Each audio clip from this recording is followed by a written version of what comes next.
Пенсійний вік асоціюється зі словом бідність, а може бути кардинально по-іншому, якщо ви дослухаєтеся і оформите собі приватну велику пенсію, як у європейців. Така пенсія оформляється через міжнародні компанії з міжнародними гарантіями.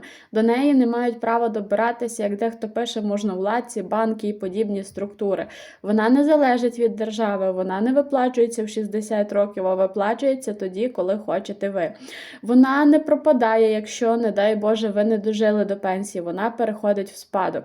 Кому цікаво розібратися з цією темою, оформити собі велику приватну пенсію, мати гідний, забезпечений рівень життя, приєднуйтеся в мій канал за посиланням в описі цієї сторінки.